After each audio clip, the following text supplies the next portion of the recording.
Bonjour Karim. Oui, bonjour Carole. Je m'appelle Karim Diaye, je suis consultant et formateur en gestion d'entreprise. Donc je suis indépendant depuis 2010. Et donc avant de faire cette activité, j'ai travaillé 17 ans dans l'industrie à des postes de contrôleur financier, de responsable du contrôle de gestion. Et j'ai aussi travaillé au début de ma carrière 4 ans dans un cabinet d'experts comptables et de commissariat aux comptes. Est-ce que vous pouvez nous présenter les formations que vous réalisez pour PerfOS? Donc une première formation qui s'intitule Masterclass financier, qui est plutôt orientée vers les membres du comité de direction des entreprises industrielles et dont l'objectif est de leur donner une formation approfondie en finance et en contrôle de gestion. L'idée, c'est qu'ils ressortent avec des concepts financiers bien maîtrisés, avec des outils concrets pour améliorer la performance de leur activité et donc contribuer à l'amélioration de la rentabilité de l'entreprise. Ensuite, je propose une deuxième formation qui s'intitule Finance pour non-financiers, qui est conçue pour le personnel encadrant, donc principalement pour les cadres et les ingénieurs, et qui s'adresse aux personnes qui manipulent régulièrement des données financières. Et donc, on va voir au cours de cette formation toute la partie budget, calcul de coûts, les analyses de rentabilité d'investissement, l'analyse des résultats financiers, etc. Donc, au cours de cette formation, les stagiaires vont pouvoir travailler aussi à l'élaboration de leur tableau de bord, rechercher des pistes d'amélioration pour améliorer la performance financière de leur activité.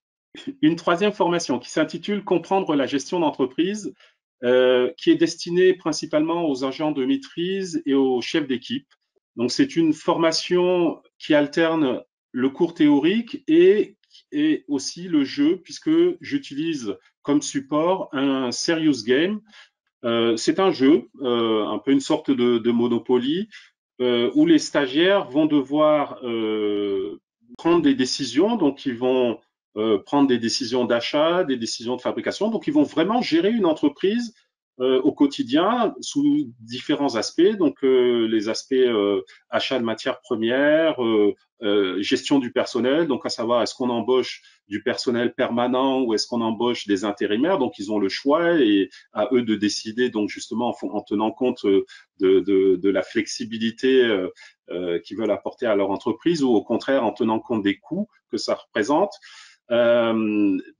Voilà, donc ils vont décider, ils vont tenir aussi leur comptabilité, gérer la trésorerie de leur entreprise. Bien sûr, c'est sous forme simplifiée, mais c'est quand même très réaliste. C'est un jeu qui est vraiment très réaliste et très prenant. Et souvent, donc, les stagiaires apprécient beaucoup et ressortent enchantés. Et c'est même assez fréquent qu'ils refusent même de prendre une pause tellement ils sont impliqués dans ce jeu.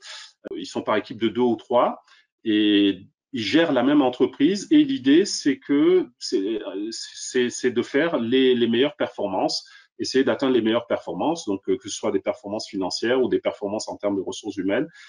Karim, qu'est-ce qui pourrait intéresser les entreprises sur ces formations? Dans les entreprises, on entend souvent une expression, on dit souvent la qualité, c'est l'affaire de tous dans l'entreprise. Eh bien, moi, j'étendrai aussi ce petit adage à la gestion d'entreprise. La gestion, c'est l'affaire de tous aussi. Autrement dit, dans une entreprise, plus les dirigeants et plus le personnel maîtrise les techniques de gestion, plus l'entreprise a des chances d'améliorer ses performances et principalement donc ses performances financières. Merci beaucoup Karim. Merci à vous.